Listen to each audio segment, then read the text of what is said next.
Thank you so much for clicking on this video.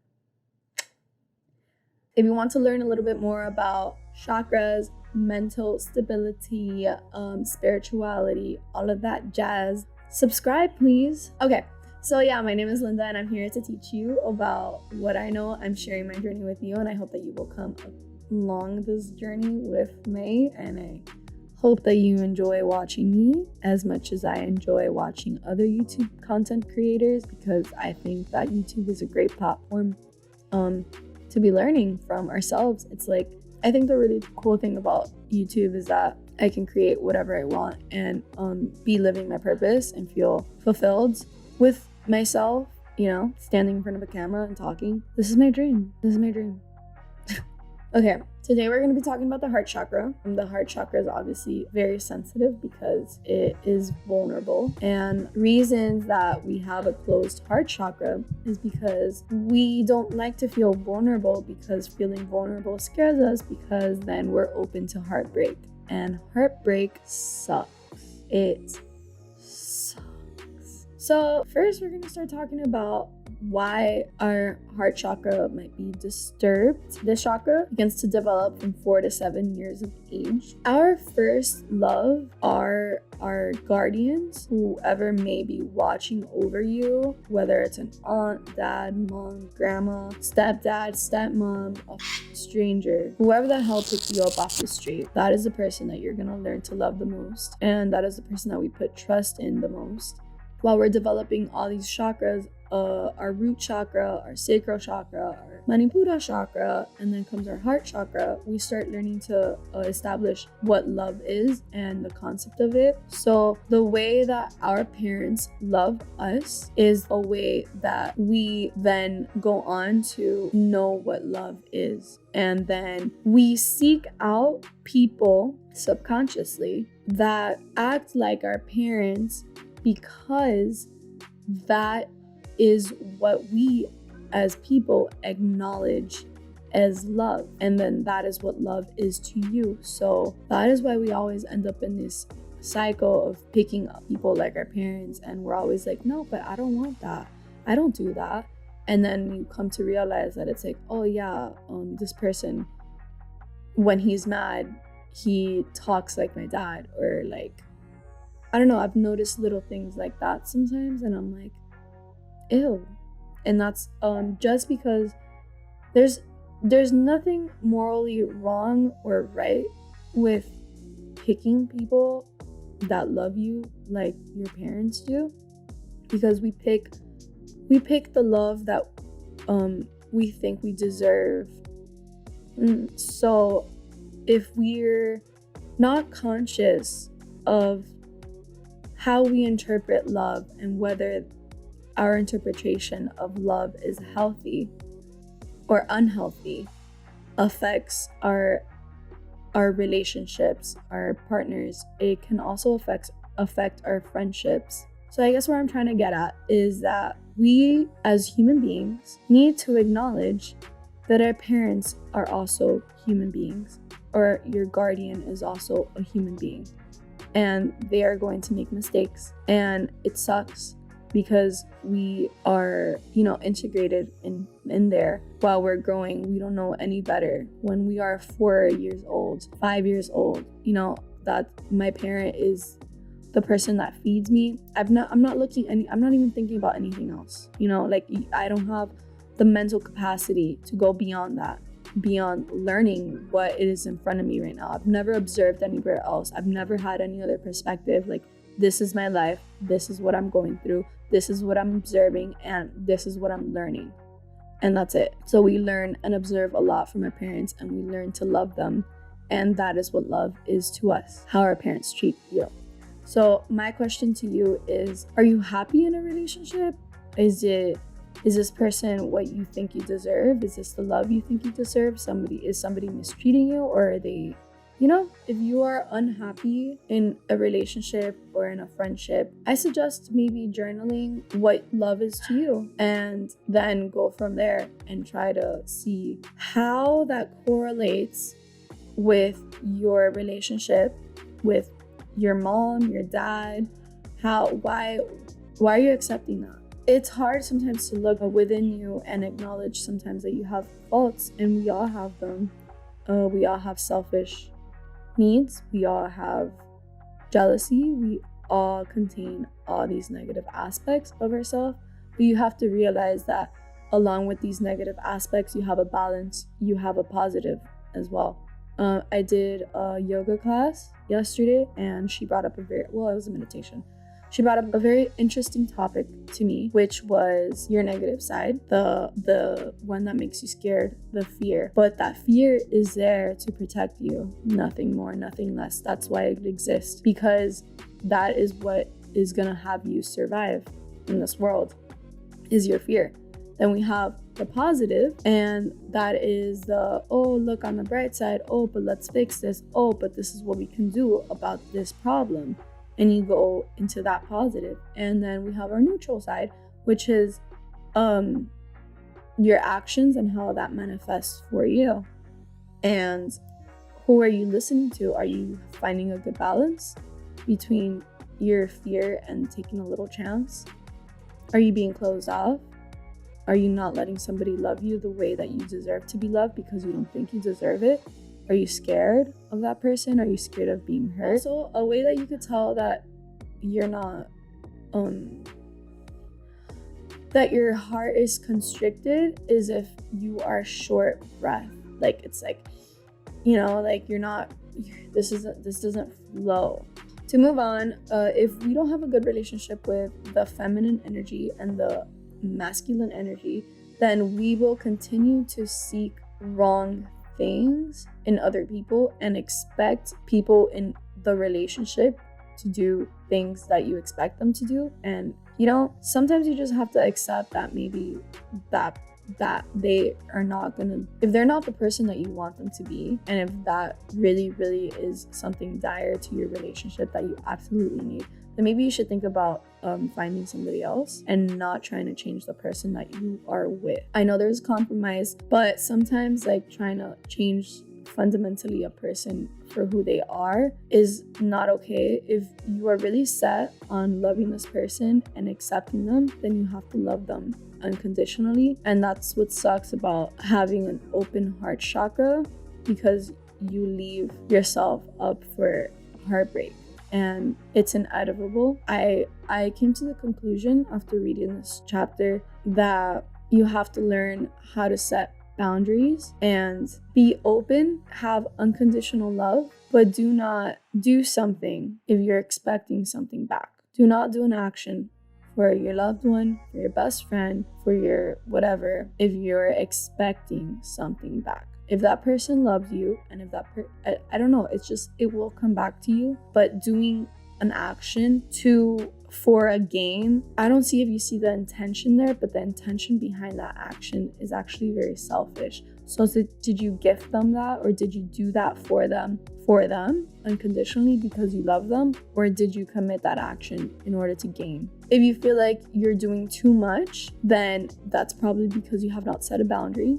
Then you have to establish a boundary with yourself on, if I do this and they don't react the way that I would like them to react, will I be okay with that? And that is a question that I think that everybody should ask themselves. There is a balance to life. Life is duality. Life is darkness and lightness. It has gray tones. Life has both. That's what it is. So yes, you're doing this beautiful thing for someone. Yes, you're going out of your way to do something to make somebody smile, and yet they're not reciprocating. Why? Who cares? You made them smile, right? It is what it is. And it obviously, everything has levels to it. And sometimes, like, when something is really serious, I understand. I get it. But be sad about it. It's okay. Cry about it. Learn from it. Adjust. But don't let other people's actions or the way that you've been hurt before. I know it's hard, but don't let that change you. Don't let other people change you, ever. That's their problem. whatever they're going through is their problem. It's never going to be your problem. And I've come to realize this with a lot of people, and people just are who they are, and there's nothing I can do about that. Either I set my boundaries and I keep them at arm's length, or I don't talk to them, or I communicate to them how I feel and why I feel like that. And you can always find a compromise. There's always compromise. There's always some kind of misunderstanding between everybody. I think that I've observed from my past that all conflict comes from misunderstanding each other and not understanding each other's needs. Yeah. I don't have this book with me because I heard it on Audible, but if you are ever in a position that you don't understand why your partner isn't reciprocating love to you and why you feel so unloved, or if you're fighting a lot and like you are having issues, the main core of that is that you just want to feel loved. That's it. That's literally it. That's just, it's simple. It's super simple, ABC, but that's it. That is the core of your problem. I'm just letting you know right now. Stop thinking about it. Stop searching for the answer. That is it. So you need to go and you need to buy the 5 languages of love. I'm sure you've heard it millions of times before, but this book is worthy of its hype. It is worthy. It pretty much shows how people learn to love differently from their parents, and my dad and mom are not going to have the same love that your parents showed you. Or also there's also been circumstances, which I don't know how this causes that, but or what factors go into play here, but there's been children that are misbehaving, and like they're just being super naughty and all this, and the parents just can't figure out what in the fuck is wrong with this kid. Like, you're doing your best, and it's because they're not communicating well. The child doesn't feel loved. Maybe every time the child's try to, for example, let's say let's say the child has words of affirmation, and the parents' way of showing love is by touching. So if the child is searching for words of affirmation, they're looking for, oh, you did great today, thank you, or oh wow, I saw the way, I don't know, anything. They're just like, you're amazing, you're an amazing kid, keep doing you, buddy. And that is gonna mean the freaking world to that kid. And that is gonna change. That's gonna have them eventually acknowledge that they feel loved by you. And eventually, that person will really want to reciprocate that back to you. Now, here's where the problem is. For example, if I'm showing love to my partner, then he has to figure out what my love language is, because I will never feel loved if you don't perform my love language. My love language is quality time. I need some quality time with you, B. I love you. That's my love language. But there's 5 love languages. There's quality time, words of affirmation, physical touch, acts of services. I think that's what my man's is, but I don't know. Acts of services. And there's a 5th one, but bitch can't remember. Words of affirmation, quality time, physical touch. Oh, and my least favorite, gifts. I don't like that one. I don't know how I feel about that one, but I guess whatever. Give me a second.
Okay, well, yeah, so read the 5 languages of love.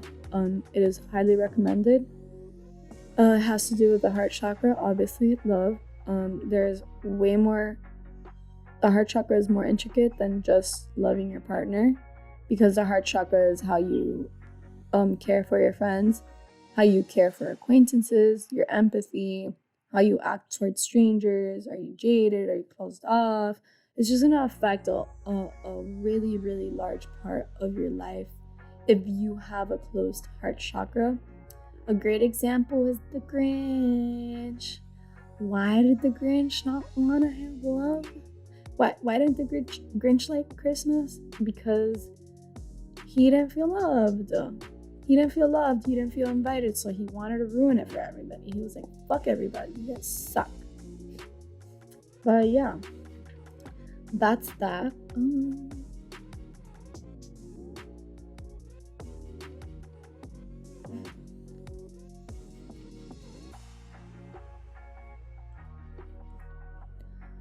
To continue with the heart chakra, you have to, in order to love properly, you really have to learn how to love yourself first. And that is the most cliche comment ever invented.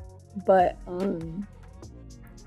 yeah, you have to learn how to love yourself, how to love your fears, how to love the negative side of you. You have to learn how to love that, because with you learning how to love yourself wholly and like for real love yourself, like unconditionally, like, hey, I freaking messed up, not hate yourself for that, and like being able to move forward from that is important, because that reflects how you then forgive other people and how you see the human in other people. Nobody can ever tell you what to do. Nobody should ever tell you what to do, because nobody's gonna know what you are feeling inside. It's your energy that's intricate. That's your gift. Your thoughts, the way you react, that is you. You have to embrace you. And you have to make the hard decisions that you know are right for you. Even if nobody around you sees it, even if nobody around you acknowledges it, it doesn't matter if people don't understand you, because you understand you. And that's all that matters. And love yourself. Keep your heart open. Try not to close it. If it closes for a little bit, it's inevitable. It's really hard, because when we go through something really hard, it just is. It fluctuates and it's gonna close. There's no way that it's not. The thing is not letting the past ruin your present moment. You understand what I'm saying? I hope that you do. I appreciate you so much for watching today. Thank you. Take only what you need. Never more, never less. Don't be a greedy bitch. Bye.